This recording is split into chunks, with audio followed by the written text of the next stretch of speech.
Hello everyone, welcome to atomic English. हमारी daily special vocab class में आपका बहुत बहुत स्वागत है। देखो, ये क्लास आपको मॉर्निंग में 10 AM राइट 10 AM आपको मिल जाती है। ये क्लास के कुछ बेनिफिट्स बता देता हूँ। अच्छा सुनो, देखो बेनिफिट्स बताने से पहले मैं आपको एक बात बताता हूँ। आज सैटरडे है, ठीक है।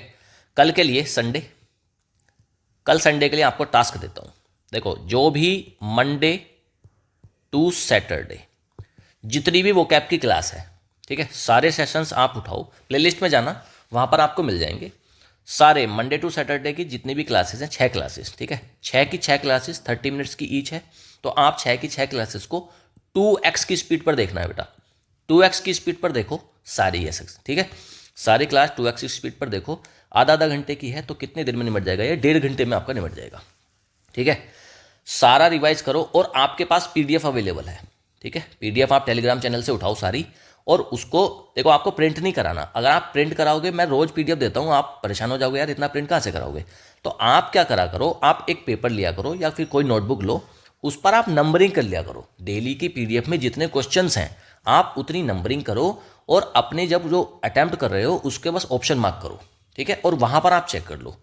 तो आपने जो ये मंडे टू सैटरडे जितनी क्लास ली है, तो एक बार उसका रिवाइज करना है, और उसके बाद जितनी भी पीडीएफ है उसका आपको कर लेना है प्रैक्टिस। और आप भाई साहब अचंभित हो जाओगे, आपको सरप्राइज होगा कि ये जो मैं आज काम कर रहा हूँ ना आपके लिए, और आप रोज एफर्ट कर रहे हो, क्लास ले रहे हो, आप जब संडे में रिवाइज करोगे ना इसको, तो भाई साहब आपकी मतलब कुछ ही महीने लगेंगे यार, महीने भी नहीं लगेंगे। आप एक महीने में ऐसा हो जाएगा कि यार सारी बुक अब तो आने लग गई है मुझे। आपको हर वर्ड ऐसा लगेगा कि ये वर्ड मैंने पढ़ रखा है, इसका मीनिंग मुझे पता है। तो फिर आपको इंग्लिश का जो लेवल है, आपकी वोकैब का जो डर है, वो सब खत्म हो जाएगा। वोकैब के आप बन जाएंगे इस टाइप से चैंपियन। तो प्रैक्टिस का मैंने बता दिया आपको। संडे को आपको ये काम करना है, मंडे टू सैटरडे की क्लासेस लेनी है, 2x की स्पीड पर देखना है, इससे कम में नहीं देखना है, और उसके बाद पीडीएफ की खुद से प्रैक्टिस करनी है। बेटा मेरे पास इतना टाइम आजकल नहीं होता है, मैं ऑफिस भी जाता हूँ, 3 घंटे मॉर्निंग में आपके लिए क्लास भी बनाता हूँ, तो मेरे लिए थोड़ा सा इम्पॉसिबल है कि मैं संडे को आपकी प्रैक्टिस क्लास ले पाऊँ, क्योंकि मुझे कुछ और भी सोचना है, मुझे दूसरे कंटेंट पर आपके लिए काम करना है, जो कि इससे भी ज़्यादा, इस प्रैक्टिस से भी ज़्यादा इंपॉर्टेंट है। प्रैक्टिस तो मैंने ऑलरेडी वीडियो डाल रखी है, आप वहाँ से खुद कर सकते हो। मुझे दूसरे कंटेंट पे काम करना है आपके लिए, तो मैं सोचने के लिए मुझे एक मेंटल स्पेस चाहिए होता है। मैं संडे के दिन प्लानिंग करता हूँ, सोचता हूँ कि आपके लिए मैं क्या कंटेंट अगला लेकर आऊँ, और अगला जो भी कंटेंट आएगा वो बहुत मतलब गजब का कंटेंट मैं आपका लेकर आऊँगा अगला, उसी पर मैं काम कर रहा हूँ। संडे के दिन मुझे मेंटल स्पेस चाहिए होता है, मैं चीज़ों को प्लानिंग कर रहा होता हूँ, ठीक है। तो प्रैक्टिस आप इस तरह से करिए, मंडे टू सैटरडे वाला काम करिएगा, और उसके बाद खुद से पीडीएफ से प्रैक्टिस करिएगा, एक पेपर पर सारे क्वेश्चंस की नंबरिंग लिखकर, ठीक है जी। चलिए अब मैं बताता हूँ उस क्लास के बेनिफिट्स, आपको ऑलरेडी पता है। डेली एडिटोरियल के जो वोकैब होती हैं उसमें से छांटता हूँ मैं, और अच्छे अच्छे वर्ड्स जो एग्जाम पॉइंट ऑफ व्यू से इंपॉर्टेंट है मैं उनको यहाँ पर रखता हूँ। उनकी हिंदी मीनिंग, उनकी इंग्लिश मीनिंग, उनका वर्ड का जो आइडेंटिफिकेशन है कि भाई ये कौन सा पार्ट ऑफ स्पीच है, ये आपको मिल जाता है इस क्लास में। एंटोनिम्स मिल जाते हैं, सिनोनिम्स मिल जाते हैं, उसके अलावा idioms and phrases, phrasal verbs और वन वर्ड सब्सटीट्यूशन। तो ये सारा कुछ आपको एक सिंगल क्लास में मिल जाता है, जो कि देखो आप खुद देखो ना यार, एग्जाम में वोकैब में इसके अलावा भी कुछ आता है क्या यार? इसके अलावा अगर कुछ आता है तो मुझे भी बता देना भाई, मैं वो भी ऐड कर दूंगा, ठीक है। तो एक सिंगल क्लास से आपकी इतनी सारी प्रैक्टिस हो जाती है। उसके अलावा इस क्लास को जो बेस्ट बनाता है, मैंने ऑलरेडी आपको बता रखा है, ये यूट्यूब पर बेस्ट वोकैब क्लास है। और बेस्ट इसको क्या चीज़ बनाती है? पहली बात तो ये एक सिंगल क्लास में आपको ये सारी चीज़ें, ये देखो इतनी सारी चीज़ें आपको सिंगल क्लास में मिल जा रही है। उसके अलावा ये जो चीज़ है देखो, ट्रिकी एमसीक्यूज, इन सभी का, ये जो आपने आज पढ़ा, डेली जो भी आप पढ़ते हो, उसका ट्रिकी एमसीक्यूज के थ्रू मैं कराता हूँ प्रैक्टिस, और उसके बाद आपको चीज़ें हो जाती हैं परमानेंटली याद। तो ये इसकी खास बात है इस क्लास की। उसके अलावा अगर आपको रीडिंग या फिर ग्रामर में दिक्कत है, तो आप हमारी एडिटोरियल क्लास, जो कि मॉर्निंग में 7 से 7:15 7:30 के बीच में अवेलेबल हो जाती है, आप उसको लगाएं, आपकी रीडिंग एकदम सुधर जाएगी, आपकी ग्रामर एकदम सुधर जाएगी। अगर आपको वोकैब में दिक्कत है तो आप इस वाली क्लास को लगाएं, आपकी वोकैब कुछ ही दिनों में, कुछ ही हफ्तों में बढ़िया से हो जाएगी, एकदम गजब हो जाएगी, आप वोकैब के चैंपियन बन जाएंगे। तो आपको वोकैब की दिक्कत है, आप वोकैब की क्लास देखें। आपको रीडिंग या ग्रामर की दिक्कत है, आप एडिटोरियल की क्लास देखें। और अगर आपको सभी पार्ट में दिक्कत है, आपकी रीडिंग भी कमज़ोर है, आपकी ग्रामर भी कमज़ोर है, और आपकी वोकैब भी कमज़ोर है, तब आप इन दोनों क्लासेस को देखें, आपको बहुत जल्दी काफ़ी ज़्यादा बेनिफिट मिलेगा। चलिए इसके बेनिफिशरीज बता देता हूँ मैं। देखो, जितने भी सारे एसएससी एस्पायरेंट्स हैं, चाहे वो सीजीएल हो, सीपीओ हो, सीएचएसएल हो, स्टेनो, तो सारे जितने भी ये एस्पायरेंट्स हैं, इन सभी के लिए बहुत बेनिफिशियल है। यही वर्ड्स आपको एग्जाम में एज इट इज़ रखे हुए मिलते हैं। उसके अलावा बैंक एस्पायरेंट्स, रेलवे की जो बच्चे तैयारी कर रहे हैं उनके लिए, डिफेंस जैसे कि एनडीए और सीडीएस के स्टूडेंट्स हैं, और यूपीएससी ये एस्पायरेंट्स। तो यूपीएससी वाले स्टूडेंट के लिए भी काफ़ी ज़्यादा इंपॉर्टेंट है, क्योंकि आप चीज़ों को अच्छे से तभी लिख पाओगे जब आपके पास वर्ड्स होंगे।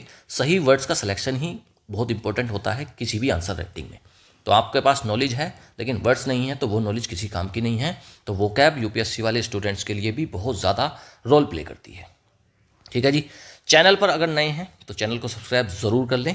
बहुत इंपॉर्टेंट कंटेंट यहाँ पर ऑलरेडी अवेलेबल है, डेली कंटेंट आता है, और उसके अलावा इन नियर फ्यूचर भी आपको बहुत सारी बढ़िया बढ़िया चीज़ें आपको देखने को मिलेंगी। बहुत इंपॉर्टेंट क्लासेस आने वाली हैं, ठीक है, उन पर मैं काम कर रहा हूँ। जैसे एक बार काम कंप्लीट होगा मैं उसको अवेलेबल करा दूँगा आपको। चलिए शुरू करते हैं आज की क्लास, और शुरुआत करते हैं एंटोनिम्स एंड सिनोनिम्स से।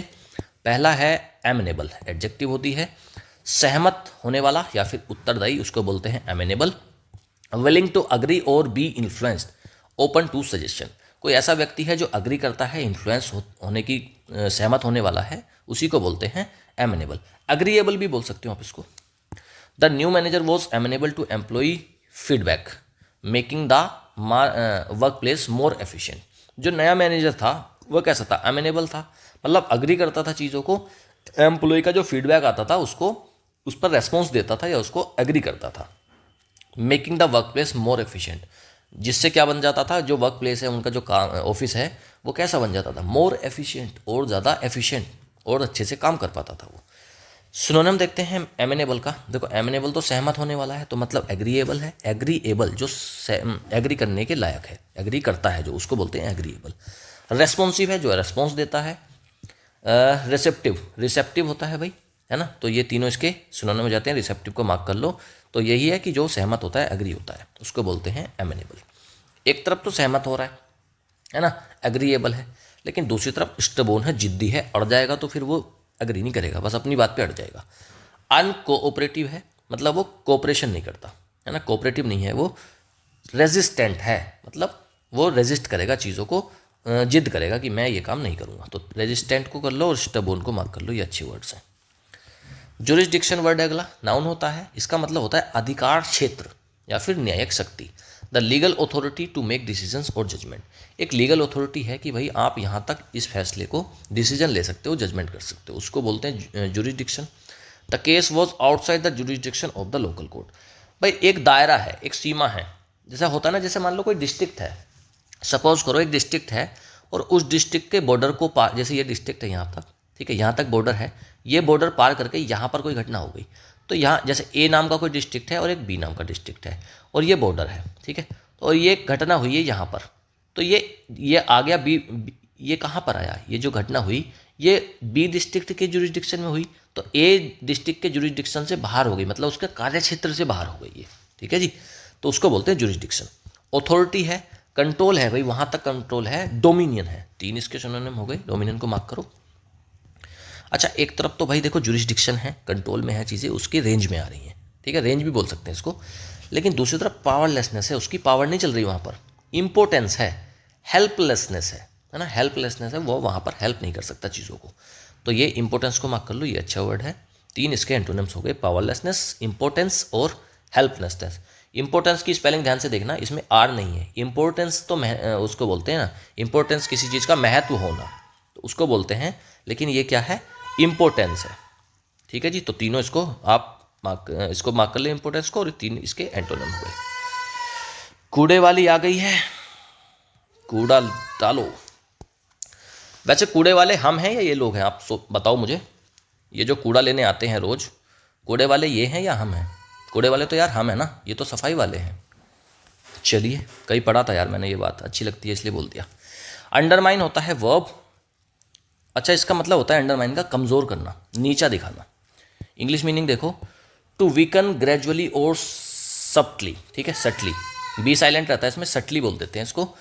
वीकन करना किसी चीज़ को, धीरे धीरे किसी चीज़ को कमज़ोर करना, उसी को बोलते हैं अंडरमाइन करना। हिज कॉन्स्टेंट क्रिटिसिज्म अंडरमाइंड हर कॉन्फिडेंस, उसका जो लगातार जारी था क्रिटिसिज्म, मतलब बुराई हो रही थी, उसकी आलोचना हो रही थी, उससे क्या हो गया, अंडरमाइन कर दिया, उसने कम कर दिया उसके कॉन्फिडेंस को। भाई किसी की अगर लगातार आलोचना होगी और उसको पता लगेगा कि लोग तेरी बुराई करते हैं, तो उसका कॉन्फिडेंस तो अंडरमाइन हो जाएगा ना, गिर जाएगा, कमज़ोर हो जाएगा। वीकन करना, सबोटेज करना और इरोड करना, 3 इसके सिनोनिम्स हो जाते हैं। सबोटेज मार्क करो, इरोड भी मार्क करो। अच्छा, एक तरफ तो कमज़ोर करा जा रहा है ना, नीचा दिखाया जा रहा है, लेकिन दूसरी तरफ स्ट्रेंथन कर रहे हैं, मजबूती कर रहे हैं। स्ट्रेंथ कर रहे हैं ना, स्ट्रेंथ होती है शक्ति या मजबूती, तो स्ट्रेंथन कर रहे हैं किसी चीज़ को, हम मजबूती दे रहे हैं। सपोर्ट करने का मतलब ही भाई किसी को मजबूती देना होता है, और बूस्ट करना, ठीक है। तो 3 उसके एंटोनिम्स हो जाते हैं, स्ट्रेंथन, सपोर्ट और बूस्ट। बूस्ट को मार्क कर लो, पता तो होगा वैसे, मैं इसको तो कितनी बार 8-10 बार बता दिया यार। बूस्ट तो आता रहता है बीच बीच में, कल भी शायद आया था ये, कल वाली उसमें भी। चलिए अगला वर्ड है एपेक्स। नाउन होता है चरम बिंदु, शिखर को बोलते हैं एपेक्स। हाईएस्ट पॉइंट होता है किसी चीज़ का, या फिर पीक, एकदम चोटी, है ना, तो उसको बोलते हैं apex. He reached the apex of his career as a CEO। वो ही रीच द एपेक्स मतलब एपेक्स ऑफ हिज करियर मतलब अपनी उसके जो करियर है उसका पीक पर पहुंच गया होगा, सबसे ऊपर के स्तर पर होगा। एज अ CEO, क्योंकि CEO क्या होता है, कंपनी को पूरा कौन चला रहा होता है, CEO तो चलाता है ना, चीफ एग्जीक्यूटिव ऑफिसर, कि भाई वो चीफ है उस कंपनी का, मालिक है। तो वही है, he reach the apex of his career, अपने करियर के चरम पर था वो, क्योंकि वो बन गया था CEO। पीक होना, समिट होना और क्लाइमैक्स, 3 इसके सिनोनिम हो जाते हैं, तीनों अच्छे वर्ड हैं। समिट को इसमें से मार्क कर लो वैसे तो, और क्लाइमैक्स को, ठीक है। अच्छा, एक तरफ तो चरम बिंदु है, ऊपर है, शिखर है, लेकिन दूसरी तरफ बेस है, मतलब बिल्कुल निचला स्तर पर है। बॉटम है और नैडिर है, ठीक है, नैडिर, तो इसको भी मार्क करो, नैडिर को, और बॉटम और बेस, ठीक है। चलिए अगला वर्ड है स्टैट्यूट्स। नाउन होता है कानून या विधान को बोल देते हैं statutes. Written laws enacted by a legislative body. Written laws है, लिखित का कानून है, जो कि एक लेजिस्लेटिव बॉडी ने बनाया है। The government passed new statutes. Government ने क्या पास करे हैं, नए कानून पास करे हैं, लिखित में होते हैं वो। To regulate online businesses, online business को रेगुलेट करने के लिए। लॉज मतलब कानून, रेगुलेशन होना और लेजिस्लेशन, 3 इसके सिनोनिम्स हो जाते हैं, लॉज, रेगुलेशंस एंड लेजिस्लेशन। अच्छा, एक तरफ तो लिखित कानून है, लिखित में है सारी चीज़ें, लेकिन दूसरी तरफ अनरिटन रूल्स हैं, कुछ भी लिखा हुआ नहीं है। एनार्की है, मतलब गवर्नमेंट काम ही नहीं कर पा रही है, एनार्की है। और कियोस है, ठीक है, कियोस में है चीज़ें, दंगे वगैरह हैं, या फिर उसमें चीज़ें तरीके से काम नहीं करती हैं, तो उसको बोलते हैं कियोस। तीनों हो गए, कियोस को मार्क कर लो ना, ये तो एग्जाम में बहुत बार आया यार। एनार्की भी अच्छा वर्ड है, 1 वर्ड सब्सटीट्यूशन में आता है एनार्की। चलिए अगला देखते हैं। स्टैट्यूटरी एडजेक्टिव होता है कानूनी या फिर वैधानिक। देखो, स्टैट्यूट था कानून, और स्टैट्यूटरी क्या है, कानूनी या फिर वैधानिक। रिक्वायर्ड, परमिटेड और इनेक्टेड बाय लॉ, जो चीज़ लॉ के द्वारा बनाई गई है वही क्या है, statutory. Employees have statutory rights. Employee के पास क्या है, स्टैट्यूटरी राइट्स, कानूनी राइट्स हैं, कानूनी अधिकार हैं। Regarding work place safety, work place safety के रिगार्डिंग। भाई वर्क प्लेस सेफ होना चाहिए ना, कोई ऐसा थोड़ी ना कि ऑफिस में गया वहाँ पर गोलीबारी चल रही है, तो वो तो यार आज इंसान का राइट है ना कि भाई आप सेफ प्लेस पर ही काम करेंगे। लीगल होना, रेगुलेटरी होना और मैंडेटरी होना, 3 हो गए इसके सिनोनिम स्टैट्यूटरी के। तो स्टैट्यूटरी क्या है, कानूनी, तो लीगल क्या, कानूनी। रेगुलेटरी, जिस पर किसी चीज़ का रेगुलेशन है, और मैंडेटरी है, तो तीनों इसके हो गए सिनोनिम्स। अच्छा, एक तरफ तो कानूनी है चीज़ें, लीगल हैं, दूसरी तरफ अनऑफिशियल है, ऑफिशियल नहीं है कोई। नॉन बाइंडिंग है, मतलब किसी के ऊपर उसका वश नहीं चलता, नॉन बाइंडिंग है। और वॉलंटरी है, खुद से चल रही है, ठीक है। तो 3 हो गए इसके एंटोनिम्स। आगे फॉरमोस्ट एडजेक्टिव होता है प्रमुख या सर्वोच्च को बोल देते हैं फॉरमोस्ट। फॉरमोस्ट भी बोल देते हैं और टॉप मोस्ट भी बोल देते हैं, टॉप मोस्ट, ठीक है, तो सेम ही वर्ड होते हैं, टॉप मोस्ट, फॉरमोस्ट। अच्छा, इसका देखो मीनिंग देखते हैं, मोस्ट इंपॉर्टेंट को या फिर लीडिंग को, उसको बोलते हैं फॉरमोस्ट, मतलब जो मेन है। फॉरमोस्ट मतलब जो मेन है, प्रमुख है। She is one of the foremost experts in artificial intelligence. वो क्या है, वो फॉरमोस्ट एक्सपर्ट है, मतलब सबसे ज़्यादा एक्सपर्ट है, मोस्ट इंपॉर्टेंट है इन आर्टिफिशियल इंटेलिजेंस, AI के अंदर। आजकल AI बहुत चल रही है ना, AI को आप लोग भी सीखो यार। AI अगर आप नहीं सीखोगे ना तो बहुत पिछड़ जाओगे।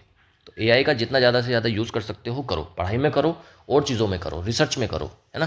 तो AI का जितना यूज़, देखो जब कंप्यूटर आया था ना, तब लोगों ने कंप्यूटर को बहुत हल्के में लिया, लोगों ने सोचा कि कंप्यूटर को नहीं सीखते हैं, ठीक है। जिन लोगों ने कंप्यूटर नहीं सीखा वो लोग बहुत पिछड़ गए लाइफ में, ठीक है। उसी तरीके से आज अगर जिसने AI को नहीं सीखा वो उससे भी ज़्यादा पिछड़ जाएगा, जैसे लोग कंप्यूटर ना सीख कर पिछड़ गए थे ना, उससे भी ज़्यादा पिछड़ जाएगा अगर जिसने भी AI को नहीं सीखा। तो एआई के जितने टूल्स हैं आप सब लोग सीखो, स्टूडेंट्स हो सीख सकते हो बड़े आराम से, ऐसा कोई रॉकेट साइंस नहीं है। तो एआई का भाई जितना ज़्यादा से ज़्यादा यूज़ अपनी लाइफ में कर सकते हो कर लो। चलिए अभी वापस आते हैं इस पर। फोर मोस्ट प्रमुख होता है, मेन होता है, मोस्ट इंपॉर्टेंट। तो लीडिंग, जो लीड कर रहा है, लीड कौन करता है? जो सबसे टॉप का जो लीडर होता है वही तो लीड करता है। प्रिंसिपल, प्रिंसिपल है मतलब मेन है। स्कूल में भी प्रिंसिपल होता है तो मेन होता है ना वो तो। चीफ होना किसी भी जगह का चीफ, तो वो भी फोर मोस्ट है। अच्छा, एक तरफ तो प्रमुख है, मोस्ट इंपॉर्टेंट है, चीफ है, प्रिंसिपल, लीडिंग है, लेकिन दूसरी तरफ लीस्ट, सबसे निचले स्तर का है, इन्फीरियर है, बहुत भद्दा है, और सेकेंडरी है ना, सेकेंडरी है वो, तो वो इंपॉर्टेंट नहीं है इतना ज़्यादा।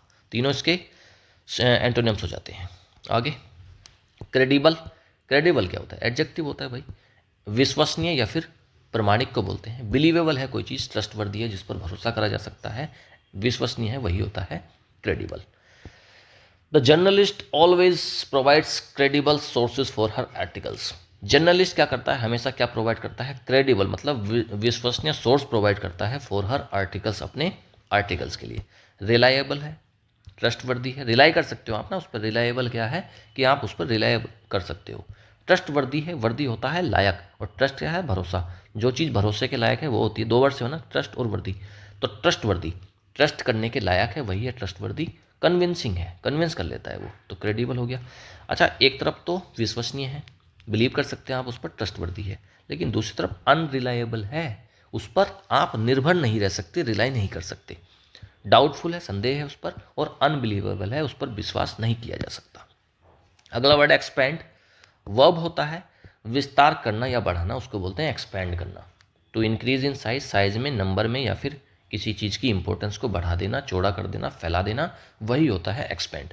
The company plans to expand its operations to new markets.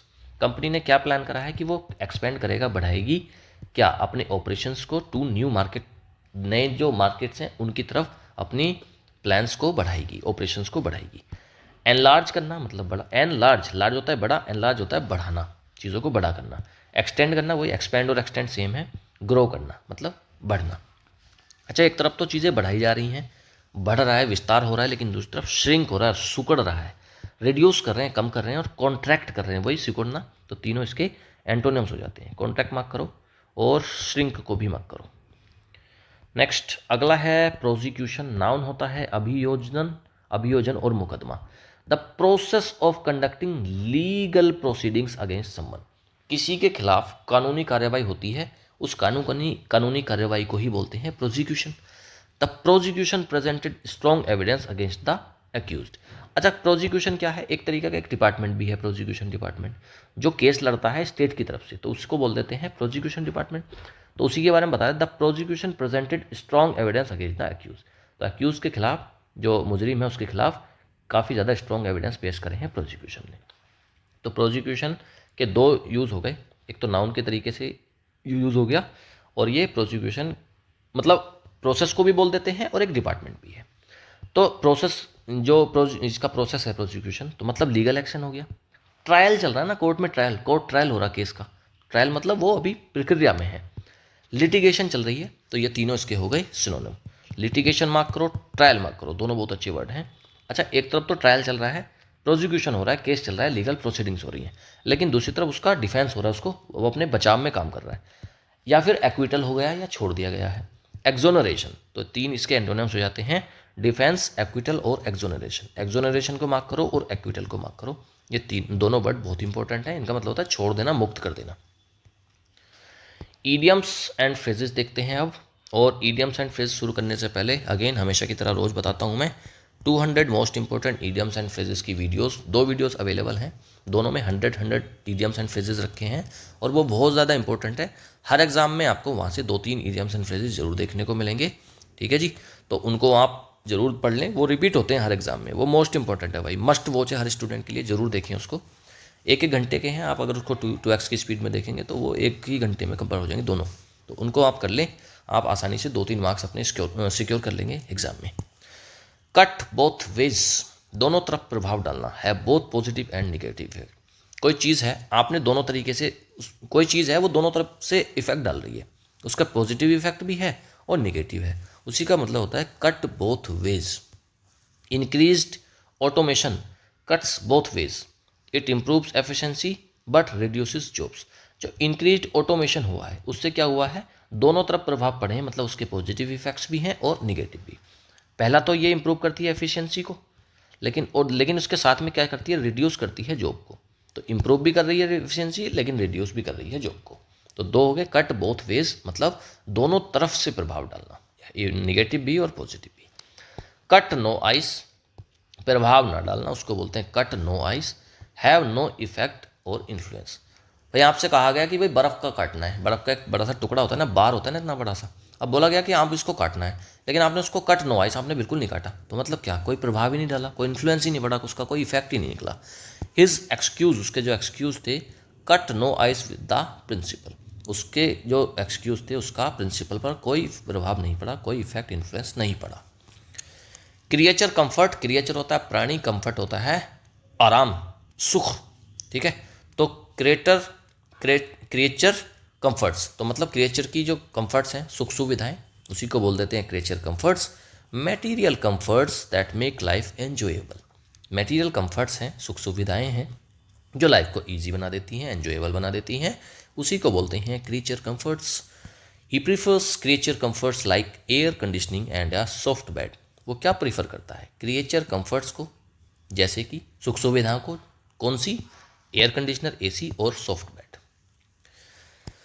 करी फेवर, खुशामद करना, try to win someone's favour through flattery, किसी की फ्लैटरी कर कर, चापलूसी कर कर, खुशामद कर कर फेवर लेना, उसी को बोलते हैं करी फेवर। ऐसे देख लो ना, करी है, आपके पास करी है, आपने करी दे दी किसी को, अब आप उससे फेवर लोगे। तो करी दे दी मतलब आपने उसकी फ्लैटरी कर दी, उसकी खुशामद कर दी, अब आप उससे फेवर लेना चाहते हो। तो try to win someone's favour through flattery. He tried to curry favour with the boss by constantly praising him. वो क्या ट्राई करता है, करी फेवर मतलब खुशामद करना, उसकी खुशामद करना पसंद करता है, उससे फेवर है। With the boss by constantly praising him, उसको हमेशा उसकी तारीफ कर कर, अपने बॉस की। वैसे अपने बॉस की हमेशा तारीफ ही करनी चाहिए, तभी सही चलती हैं चीज़ें। सीख लो भाई, आप जॉब करोगे ना, जब आपकी जॉब लग जाएगी तो बॉस को क्या करना है, आपको करी फेवर करना है, खुशामद करनी है उसकी। फ्रेजल वर्ब्स देखते हैं भाई। मेक फॉर, की ओर बढ़ना, move in a particular direction, एक डायरेक्शन में बढ़ने को बोलते हैं make for. He made for, आप देखो मेड आया है यहाँ पर, सेकंड फॉर्म आई है। He made for the exit when the fire alarm wrong, जब फायर अलार्म बजा तो फिर उसने क्या करा, मेड फॉर करा, मतलब वो एग्जिट की तरफ बढ़ा। तो यही होता है मेक फॉर। मेक ऑफ, भाग जाने को बोलते हैं मेक ऑफ। एस्केप क्विकली, जल्दी से एस्केप कर जाना, भाग जाना, एस्केप होता है भाग जाना, तो उसी को बोलते हैं make off. O double F लगा इसमें देखो। The thing made off with the stolen jeweller, जो थीफ है ना, थीफ चोर, वो मेड ऑफ हो गई मतलब भाग गए, विद द स्टोलन ज्वेल्स, जो ज्वेल्स उन्होंने चुराए थे, ज्वेलरी चुराई थी, उसको लेकर वो भाग गए। मेड ऑफ मतलब भाग गए। मेकआउट, समझने को बोलते हैं या पहचानने को मेकआउट करना। अंडरस्टैंड और आइडेंटिफाई, अंडरस्टैंड करना, समझना या फिर आइडेंटिफाई करना किसी चीज़ को, उसको बोलते हैं मेकआउट।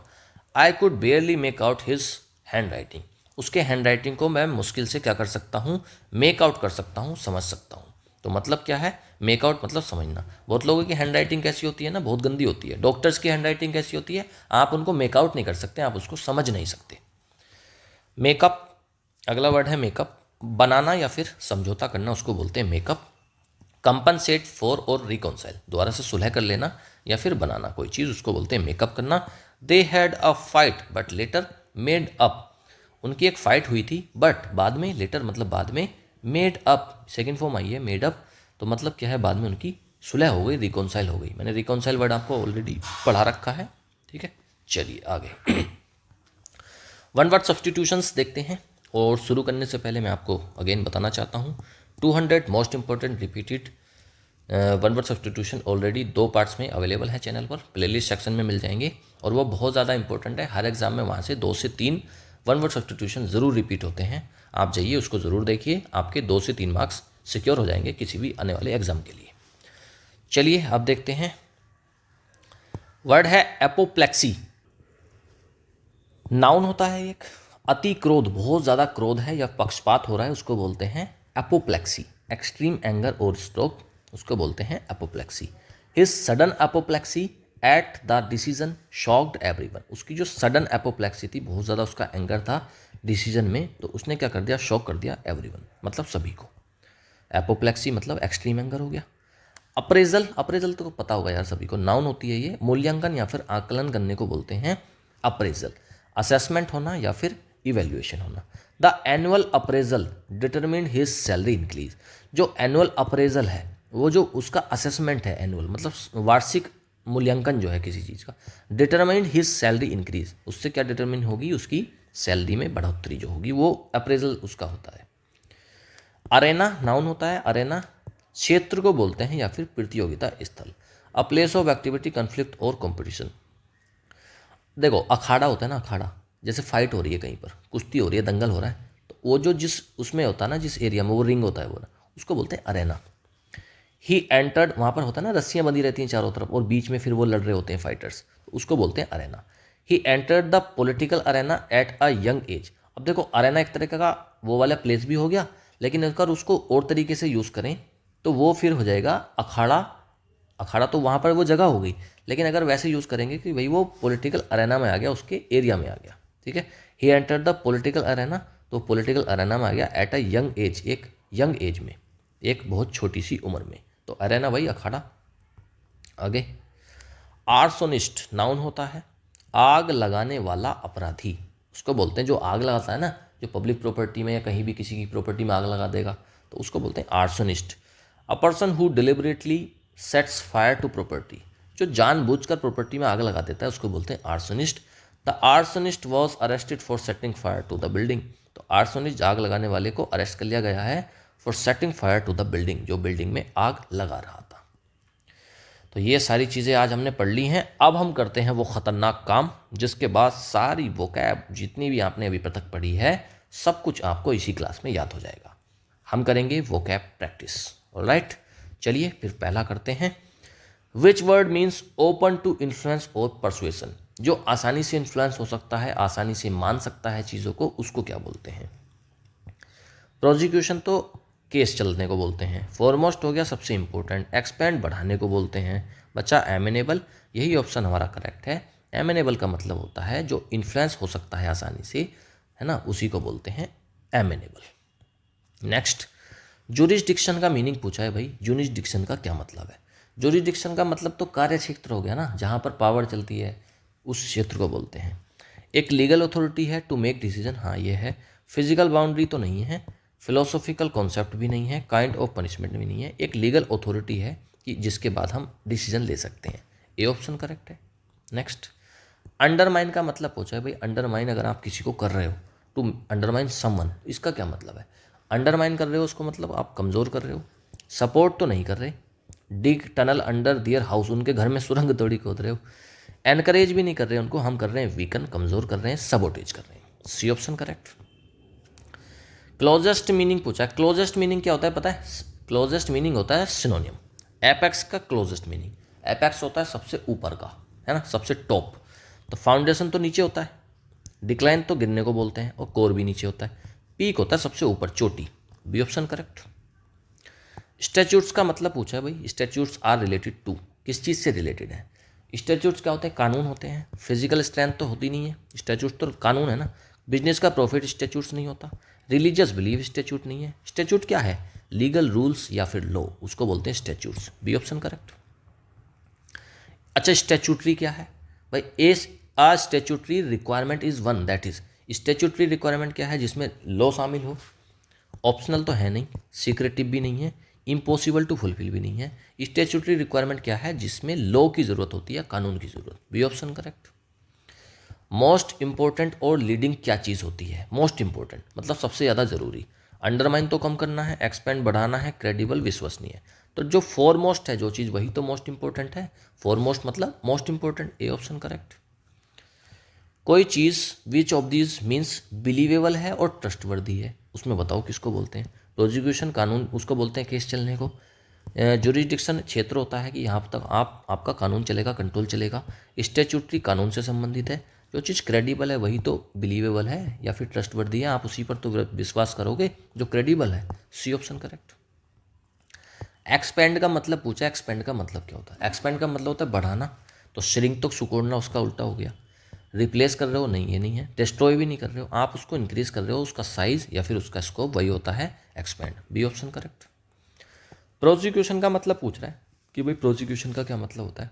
प्रोसिक्यूशन का मतलब होता है कानून वगैरह, जो लीगल एक्शन चलता है ना किसी के खिलाफ, किसी ने कोई क्राइम करा है, अब उसके खिलाफ जो कानूनी कार्रवाई चल रही है उसी को बोलते हैं प्रोसिक्यूशन। एक कंपटीशन जीतने को नहीं बोलते।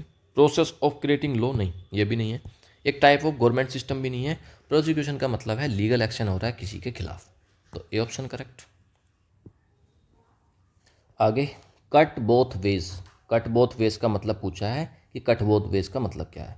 देखो दोनों तरफ से कट रहा है ना, तो भाई इसका मतलब है पॉजिटिव इफेक्ट भी होगा और उसका निगेटिव भी इफेक्ट होगा। उसी का मतलब होता है cut both ways. To use a knife skillfully नहीं।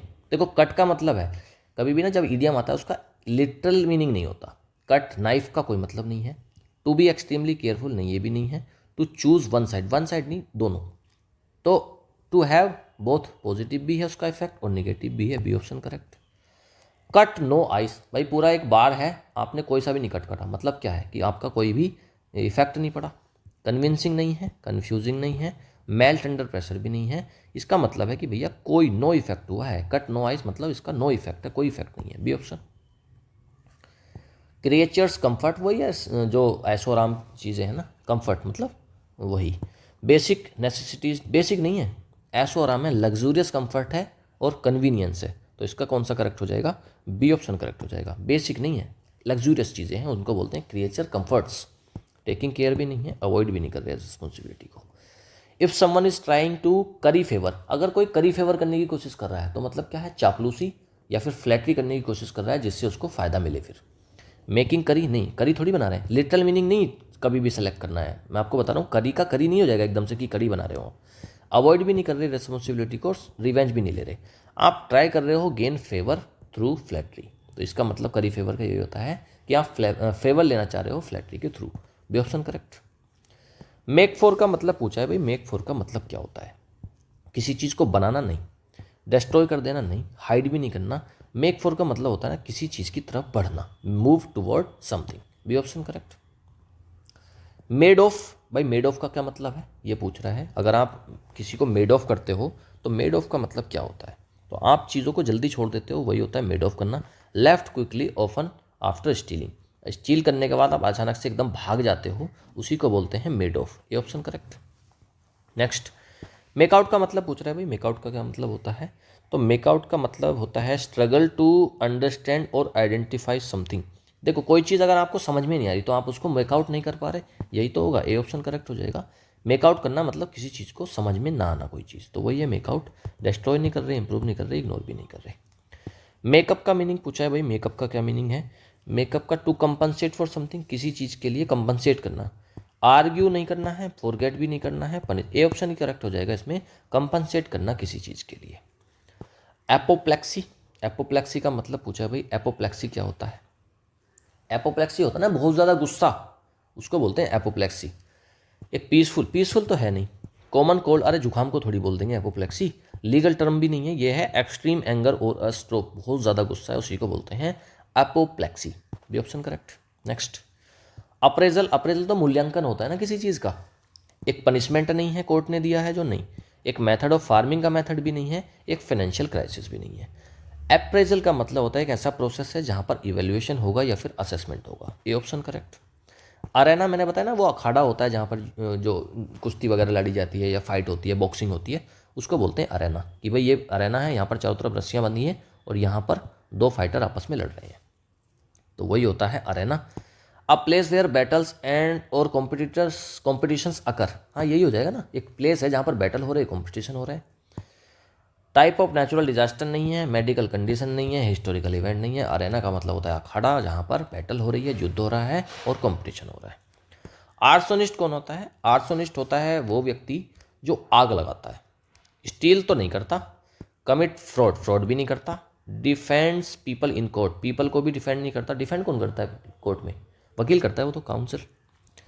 Sets fire to property deliberately, अपनी मर्जी से, इच्छा से चीज़ों को, प्रॉपर्टी को आग लगाता है, वही होता है आर्सोनिस्ट। बी ऑप्शन करेक्ट हो जाएगा। तो इसी के साथ हमने कंप्लीट कर ली है सारे जितने भी आज पढ़ा था सबकी उसके ट्रिकी एमसीक्यूज के थ्रू हमने प्रैक्टिस कर ली है। अब बताओ मुझे, आपको सारा कुछ याद हो गया? जो भी आज पढ़ा था प्रैक्टिस के बाद तो याद हो जाता है यार। इसलिए मैं कहता हूँ ये बेस्ट वोकैब की क्लास है पूरे यूट्यूब पर, कोई इतनी एफर्ट नहीं कर रहा आपके लिए। ठीक है जी, चलिए अगर आपको मेरे एफर्ट्स अच्छे लगते हैं तो वीडियो को ज़्यादा से ज़्यादा लाइक करके जाएँ और शेयर करें, इसको फैलाएं चारों तरफ। और इसमें आप कमेंट, हाँ ठीक है आ गया, याद आ गया, 2 वर्ड आपको बताने होते हैं रोज़ के। तो 2 वर्ड बताओ, मैं ढूंढता हूँ यार आज मैंने क्या क्या पढ़ाया आपको। एक तो आप मुझे बता दो, मुझे याद करने दो, एपेक्स का मीनिंग बताओ। एपेक्स यह आया था ना, एपेक्स, एपेक्स का मीनिंग बताओ। और दूसरा बताओ आप मुझे स्टैच्यूट्स।